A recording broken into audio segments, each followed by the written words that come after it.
and we'll jump into it. So what this webinar is going to take you through is end-to-end setup of a project from initial, proposal stage through to tracking and monitoring and what you get out the other end as far as reports go.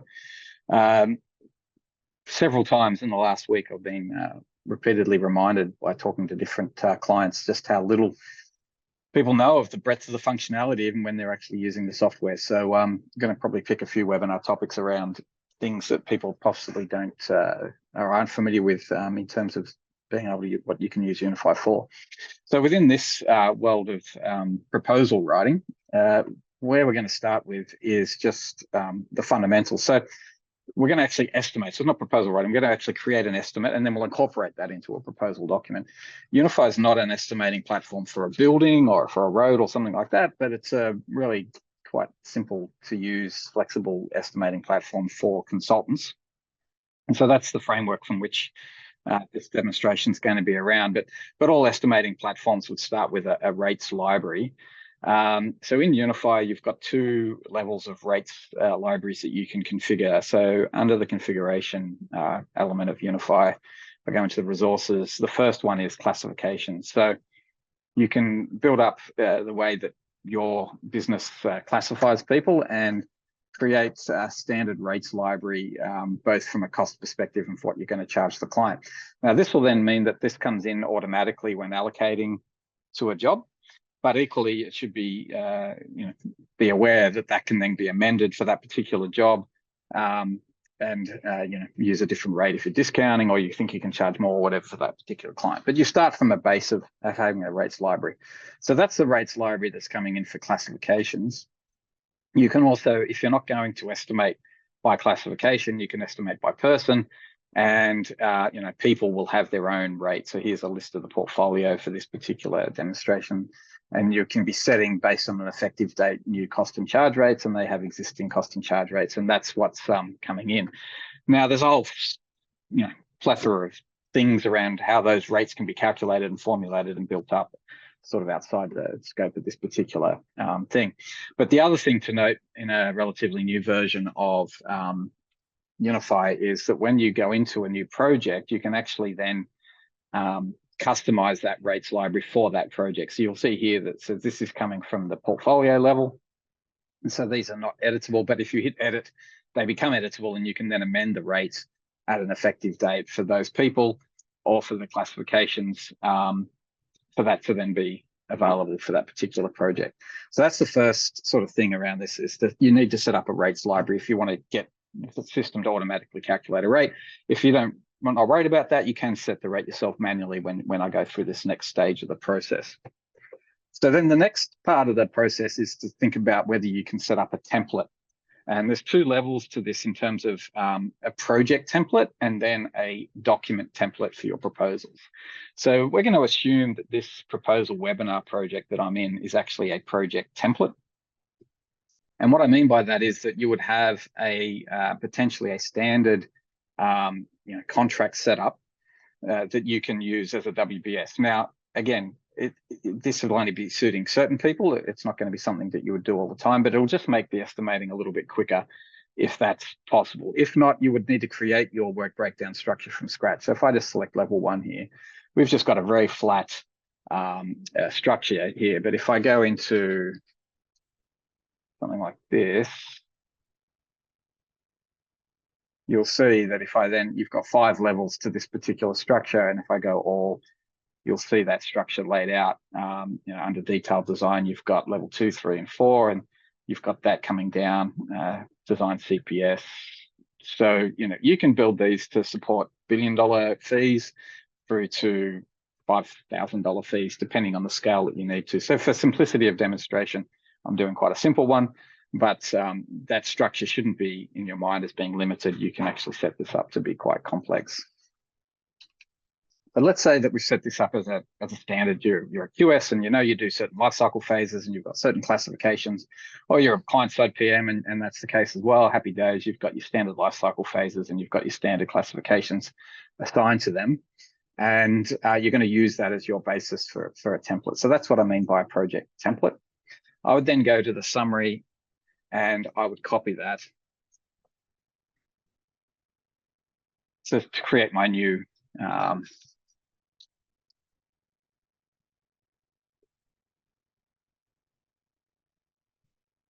okay, so it's copied all the metadata as well, but you can actually change that on the fly if the metadata is incorrect. And then over here, you need to select, what it is that you're copying. And what we're predominantly copying is contracts and people. But if you'll see as well when I go into it, you can also schedule, if you've got like standard durations within a certain type of industry and those sorts of things, just to get a schedule set up instantly. And the thing to know about that is when you tick that, most people don't know, you can then say, when's this project likely to start? And what that will do is it'll shift the templated schedule. Let's say it's in the past and it's saying, 3 months for concept design, 6 months for detailed design, 12 months for construction. It'll then just use that duration and shift it to whenever you start this. So if I say, we think we're going to win this in May, and I select that, then the schedule will be from the May and the concept will start there, and then so on and so forth down the line. This particular contract, I didn't actually set that up, so it's not going to do anything, but that's what the functionalities they're designed to do. And so now when I jump across the contract, that contract is still there that I showed you before, but it's now in this new one called in-webinar proposal project. The other thing, if I just jump back to the summary screen very briefly, to think about is that should have been put into a submission phase. And when you're in submission, what you can do is put in a win percentage and revenue percentage, which you can change as you go.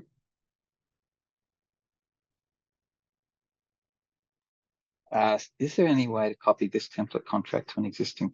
No, so, well, there is, and I'll park that for outside of this forum. You would need to export that to Excel and then import it in.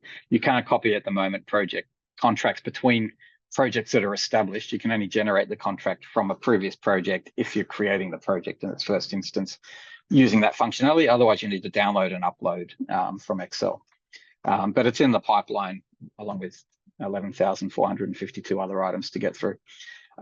So within this win and revenue percentage, but feel free to keep asking the questions, guys. It's great to get that. And any questions you have as you go along, you can do it in the chat or unmute yourself and dive in. That'll then adjust when we do cash flow and when we do effort estimating later on for a consolidated portfolio resource plan and consolidated portfolio cash flow. So be aware of those particular elements as well. So then when I go across to the contracts module to do this estimate on this job, what I'm going to use is new functionality that's in the UniPhi 21 from last year. So if you haven't been upgraded, you'll need to get upgraded to get this stuff in. So in the old days, you would go in and you would click on this particular estimate, or if it's set up like that already, you could just type the hours in. But if I go into this one, you would go into here and you say, okay, my cost manager is going to do 20 hours. And that's how you would go through and build up. Now, we've had feedback over the years about that not needing a double quantity, a double volume metric to get that to work. But just on rates, this is where you would amend the rates library. So it's coming from the rates library of those roles. If I wanted to do cost management at 180 on this job, I'd just change it there. And that means it's changed for this particular job to 180. Now, in the new version, what you can do is you can come into the schedule. And there's all these extra fields you can add into the schedule now that you can play around with, including relationships to do the phasing element of it. You can create finish to start relationships. You can link it to life cycle phase dates, a whole bunch of other things. And then especially around these percent allocations and things like that, you can do the double volume build up. And so when I'm looking at these classifications here, if I'm looking at people, I could potentially do a percent allocation to that person. But because these are classifications, I'm only doing like an hours per week and then a number a week. So these are what I mean by a double volume. You've got 2 volumes you can work with. So if you know on this particular job that your cost managers are going to be, let's say there was 5 of them, you would just type 200 in there to represent, 5 times 400. So you almost need a third volume metric, but that normally comes in if you're using the standard hours, because then you can use the percent allocation and do 500%. But for that, you would need to do it against a person rather than, so I had Bilbo into this one. He's got 7.5. I can do 100% allocation, and hence I've now got, it's going to do 7.5 hours. So when I come into this, what you can do instead is to go, okay, that's let's just do 40 hours a week. And then we know that duration is going to go for 12 months or 6 months or whatever the case may be. So we can go say 13 weeks here. And you can see that that's updated the remaining hours. You've now got 520 for that cost manager. So on and so forth down the line. Each one of these doing the double volume capability to get you in the remaining hours. Now, the key within this is actually going to be used to track. I'll get back to the escalation in a moment. The other question coming thick and fast. So in this instance, what this is being used for is exactly that. Now, if this is the scheduling question that's been asked, can we use UniPhi for project scheduling? But it's different to, so in our experience, what we've been dealing with, so we've been working on some fairly massive infrastructure projects, and we have a niche component of that is doing commercial management and project controls. And within the project controls, as we've expanded out that functionality, what we've discovered is that P6 is being typically used for progress percent complete and critical path analysis, which would still be a valid use in this environment. UniPhi is being used for a bottom-up resource plan because it's very difficult to do bottom-up resource planning in P6. And the benefit that UniPhi brings to that example is the fact that it can distribute the data capture. So design leads are coming in and they're putting in this information you're seeing here. That's being reviewed and checked by project controls and bounced around and redone. And then the baselining, we're snapshotting that and becomes the budget, and you can start to track against it. So it'll also then generate, because of dollars, you can actually then look at the cost and the revenue profile of that time on a baseline basis for that project. So you basically set up a budgeted cost of work schedule profile that you can start to track against. P6 might then be the system that we're integrating with to update the progress, but actually that's now being moved out into our time module or into our earned value module within the contract schedule, which is sort of latter half of this webinar. I'll demonstrate that. And so we're getting progress, and we're actually now linking that progress, because we're dealing with design engineering, to the deliverables themselves. So we're looking at integrations with ProjectWise, where we inherit what that deliverable suite has been issued to.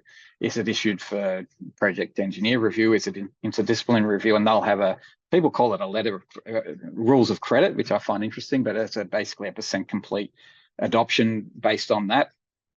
And then we're being able to say, well, here's the deliverable here, you can see it, and here's its percent complete.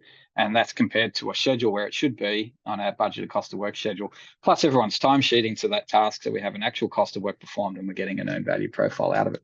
So that is definitely what the scheduling is being done in UniPhi, not critical path. So it's not looking at, now that there's been a delay. Having said all of that, if I was to add into here, the related to and the relationship into this screen, that is now enabling us to determine critical path, because you can, link. I'm only in one step here, but if you go back, you got concept and you got detail. You can say, obviously, and this is not always the case, but detailed design follows concept design. So let's link that to concept design and on a finish to start basis. And now that will hold true when we update the concept design dates. It'll cascade down. So we're getting closer and closer, and that means we could have a critical path analysis. But yeah, whether we ever get to that level of sophistication remains to be seen. But what we are able to do is get quite a detailed, rich, resource-loaded baseline for large engineering projects using this interface. And so, yeah, the next steps on that would be to say, and that's what I was saying, if I'd already set this up with a standard, that copy process would have already set the schedule. But we said it was going to start in March. So let's just chuck that in now. And because we've got the duration, you can see that it already put out the 7th of June. So leaving that will then roll up into the 7th of June here. And then should have, in theory, created the cascading effects in that particular instance for the rest of the phasing. And then what you will get, obviously with a lot of columns, you start to get a little bit of screen space to deal with. You'll see over here, you'll have a phasing method, which is manual to phase out those 50 hours over time. But if you put it in as weekly, it'll push the 50 hours out over that period. And so you're actually, through the one interface, you've got a baseline resource plan phased out over time. If I go out to May, you've got those hours coming in. And so, people going in and doing this. Now, there's a couple of things to note on this one. Let's just a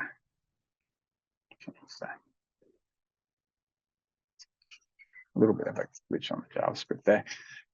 Okay, so we've got that relationship to kick in now just by making the JavaScript refresh itself. What that's done on here as well is it's phased out by putting the weekly, it'll phase out these hours. But the other thing to note on this one, so you'll see now it'll bring in a phase total there. So we've got 520 phased. Now, you'll see up the top, we've got lots of columns. Let's just have a look at these for a moment. Total hours is the total hours you're forecasting. So this is where you would actually reforecast. So at the moment, we're just building up the original estimate, right?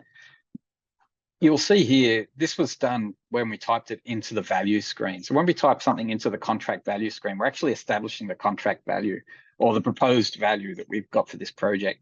When you're working in this screen, it's actually reforecasting. So we don't necessarily want to update those hours. It's just a reforecast. So obviously the cost will change, but the potential revenue is the same because you're reforecasting how much time you think you need to take.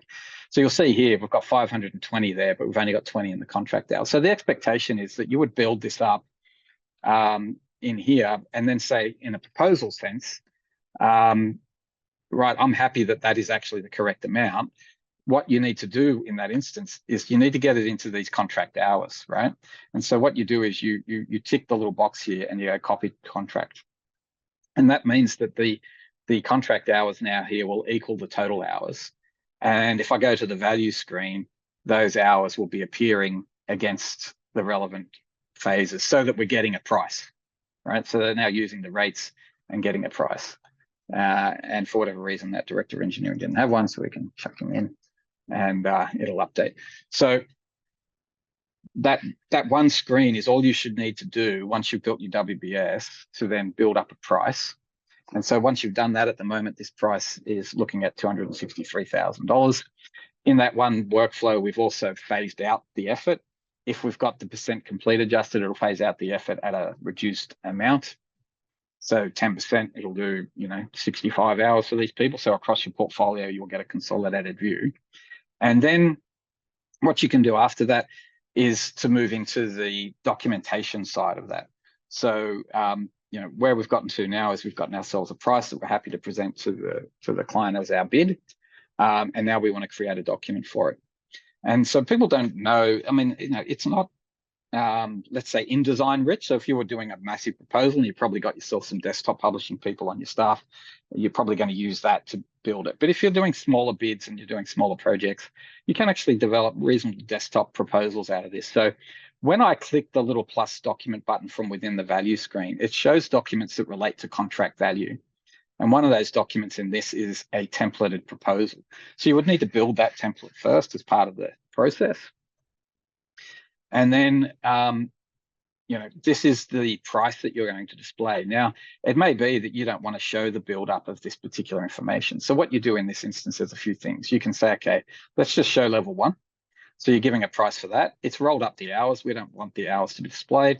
So let's just get rid of those. So these are the things that we've gone through. And, if you had start and end dates on all those phases, you may want them to come through. This is reading from the cash flow start and end date, not the effort one, which is why those dates aren't there. And so that is now what you're going to present as part of your price table in your proposal. It also means that you've got the ability to reference this information in other places in your proposal. So if you've got boilerplate text that says, whatever, rah, rah, rah, for the generous cost of $263,600, you can workflow that into the template and it'll populate that price automatically into the text. And so when we go to the text section, this is our templated proposal document that we've just put into this particular template system for our presentation, just to show some of the things you can do. And so, you can get images into the text. You can lay out tables so that it lays out formatting how you want to see it.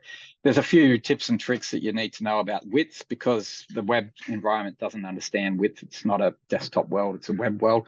So when you render this to PDF, you need to understand how wide you want tables to be, or how wide you want these images to be. So for example, if I edit this image, you'll see it's been set to 650 pixels. So it's a different world to Word. It's not talking about percentages or things like that. But 650 pixels on a portrait A4 piece of paper is bang on, and it'll be bang on every time. The other thing in UniPhi is that these table properties you can have as standard classes, so you can actually apply your branding to it as a standard, so that it'll apply over and over and over again. And that's what this is here. So this is our branded standard table.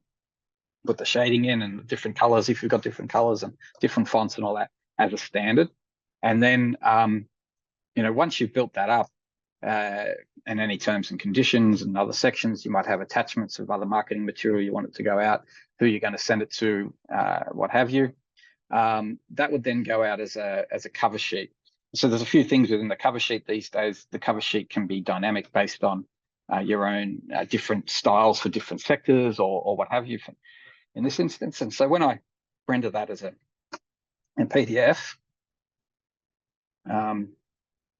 it'll put in that cover sheet that you've got based on your branding. It'll put in the table of contents. It'll put in the proposal text. Don't know why that one didn't come. So like all things, you need to then go and work out why that is. It's probably because I dumped it from another system, but you'll see your price is now going to come in as well. And you're ready to send that out to the client to sign on the dotted line. So if you can get that working, it's like another end-to-end kind of step in the puzzle that means that people get value out of going into that system rather than Excel. There's obviously also the ability to upload from Excel and do other things like that to get this data into the system. But just where it came about was a long-standing client rolling out on a large program of works, had us starting after the work order had been approved. And we just said, well, you can actually work up the price of those work orders. And they didn't know. We showed them how to do it, and now they're doing that. So the idea came, well, let's tell more people about it. It does work. It's a good process. It means that more of the system is incorporated into end-to-end. Therefore, you're more likely to get that data that you need to interrogate later on. Because if I've done that, and I've now got this project at proposal stage, and I approve it, I approve that document, it'll automatically change this from pending to active when I approve the proposal, and it'll move the project lifecycle into the next phase, being the sort of one phase. And if I don't approve it and I cancel it, it'll then make that project lost. So to get win-loss scenarios, all you need to do is change the lifecycle phase, which can be done by approving that document. So when this proposal document gets marked as, what you wouldn't do is sign it off until the proposal is actually approved, or you might have your contract in there as well, and that might drive it. If you've got your contract as well, then that gets signed off. That's what makes the contract go active, and the project lifecycle drive to the next phase. So you've got no admin person having to maintain that data. It's all happened through the workflow of the documentation that you've actually used to generate the information. And so once that gets signed off, both the project gets put into a post-award phase, which might just be implementation for you, but in this instance, a concept phase. And we now know, the system now knows that means that job was won. If you do all of that, you then get the benefits of going into dashboards. Oh, that's the wrong one. Let's go to this one. And in this particular one, someone on the call will recognize it because they're using it as well. This is just purely customer perspective. So these are different customers that you're doing business with. Within this date range, this is how many projects you've won with Birdcat Construction. You've got 7 outstanding and you've lost 1, so on and so forth. This is the value of them. So although you've done more with Birdcat, Concept Building Supplies has actually got more value. And if you click on these, you get to see on the right-hand side what projects that relates to. So what are the 7 pending, etc., that we've dealt with Birdcat, and then this updating here. And then if you wanted to see the detail, you can click on these links and it'll take you into that contract screen to see that one's actually a lost one. And then you start browsing around and see more information. So that data set that you're seeing on this screen, all the data you need for that data to work was in that workflow I just showed. There's no other thing you need to do than create the project, create the contract value, win or lose the job, done. That dashboard's available to you. The other one that would become available to you is, and I'll look at tracking the project in a moment, in the resource planning, you then have the ability to oops, sorry, just getting another screen up ready. If I can type. To get your resource planning coming dynamically. So both how many people do we need in a classification into the future, and what are people working on and who's over allocated, and then expanding that to see what exactly is Annie working on, and again having links that take you back into the resource plan to remove Annie from that particular resource plan so she's no longer over allocated. And so that dashboard is populated purely off that workflow that I just showed you. You can convert that from being percentage to dollars or to hours. And in this new one over here, you can even chart out the classifications and see how many people you need as a stacked classification over time. And you've got a peaking period here, and you need lots of senior engineers by the looks of it and things like that. All of that data is done by that one process that I showed at the start of this webinar, and maintained throughout the life of projects that are won, and can include risk-adjusted pipeline effort if people are willing to maintain that screen, that one screen that we showed you. And so, yeah, that's the resource planning. And then when you baseline that work, you can start to track it. So if we go back into our contract and go into the webinar,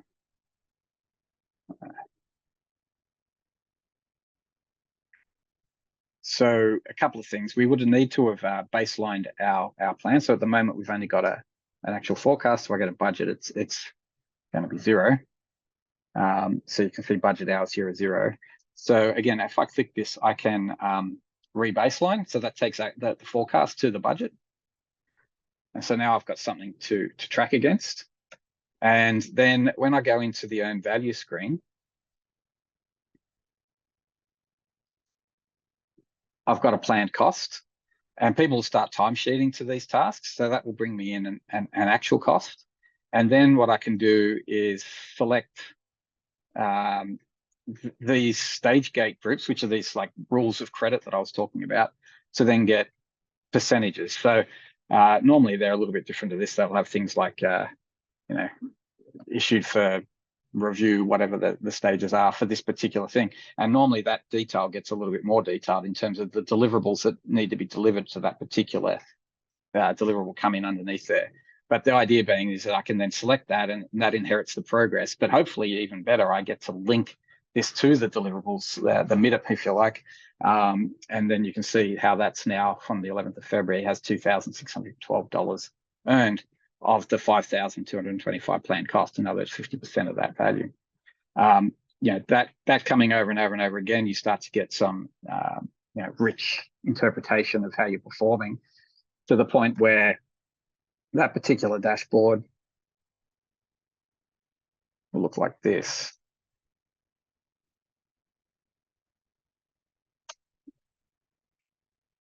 Someone's been playing with it. Get some data in here. It's better. And so, this is a cumulative of all of the deliverables and how you're performing, SPI and CPI being that we're not doing very well.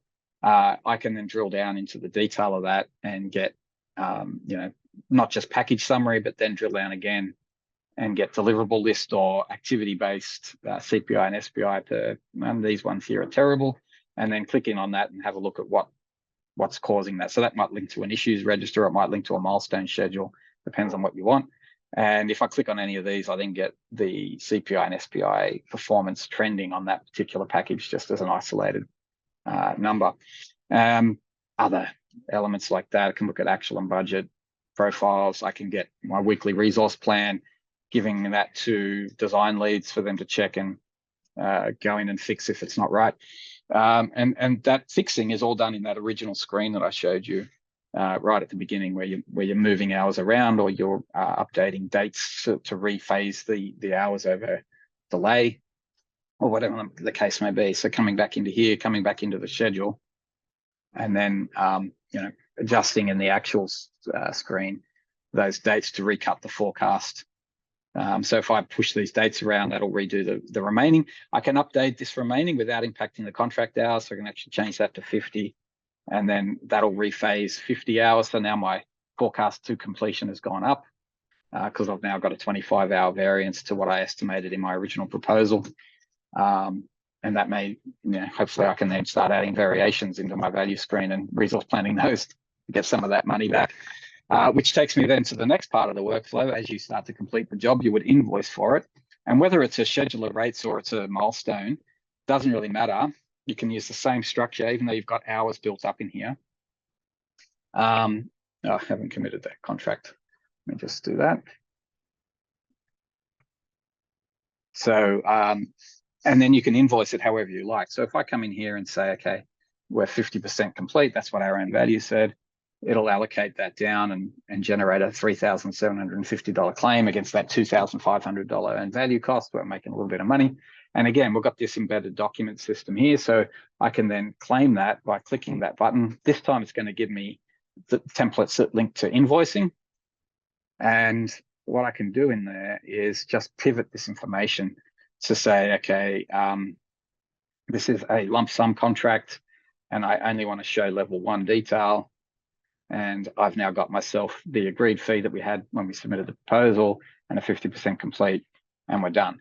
If I need to show the detail, I can go time and material and go to level 2, and I'm going to get people's timesheets in, or you could send the timesheet report separately as part of that. And you've got the hours that have been claimed against that. If you are using timesheets, you can scroll to the bottom and click the claim time button. There'll be timesheet hours in here, and you can claim time, and that'll automatically apportion the time to the relevant deliverables, and then create the document from that, and away you go.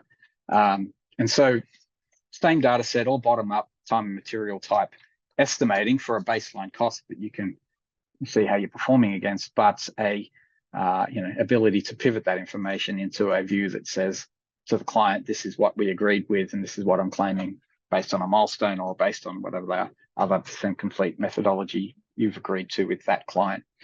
And so if you think about what we've covered and the original sort of quote from the webinar promotion, end to end, we've gone initial idea, gets estimated for, gets sent as a proposal to the client, gets accepted and signed off, gets baselined, gets progress tracked, gets invoiced, with the resulting outputs from a portfolio level being a resource plan and a win-loss ratio on customers, with profitability then coming out the back door as well as people start the timesheet with new estimated completions and the ability to track that as well.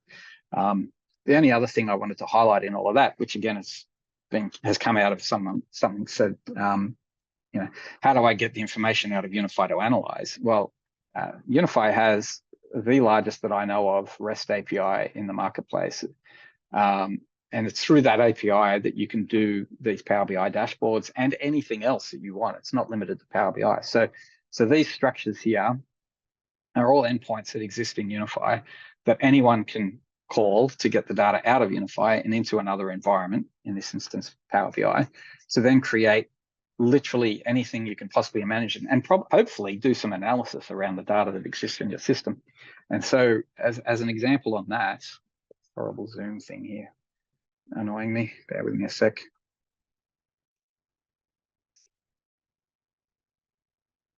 If I was to go into this particular screen here, sorry, I couldn't get to it because of the Zoom thing. These are all samples in our construction presentation database of different dashboards that all come from UniPhi. There's no mixing and matching. There's no link to other data sources. And the range is a little bit obscene. So you can get geolocation data, you can do benchmarks. This is construction benchmarks, but you can benchmark anything.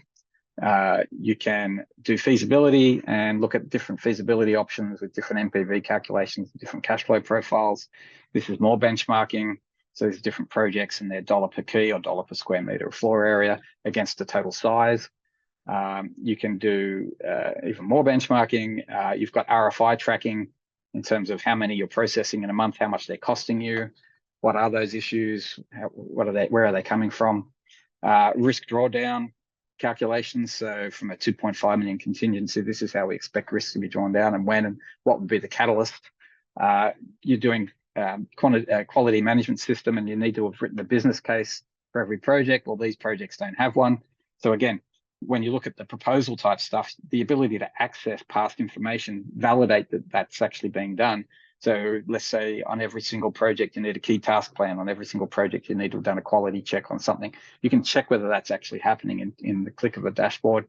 How are my suppliers performing? Well, you know, if I select Birdcat, for example, or ABC Constructions, we've only had 2 on-time deliveries out of 5. The average delay isn't calculated because I don't have enough data. So again, you need to feed the beast, which is why we try to integrate these things in with a workflow.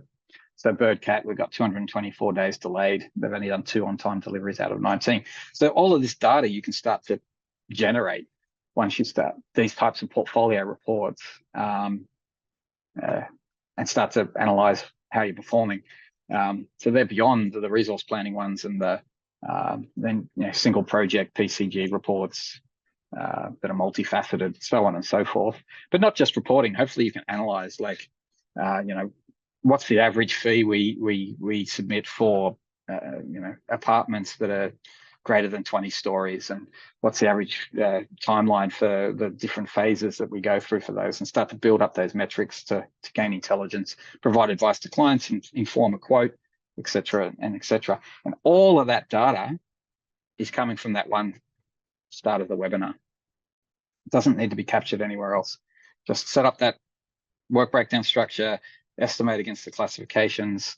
There's some other stuff I didn't show. You can reallocate those classifications to people if you want to get people resource plan as you start to win the work, because at the start you wouldn't know who's going to work on that job. So you can then say, okay, it's Joe Bloggs working on that job, allocate that role to him, and that they will inherit the profile. So if I go into the schedule screen here, I can show you that. If I tick on cost manager here, there'll be a reallocate, and then I can reallocate that to people on the project team and say Frodo's going to do 100% of that work. And so now the cost manager role is Frodo's to work on, and Frodo is the one doing that work.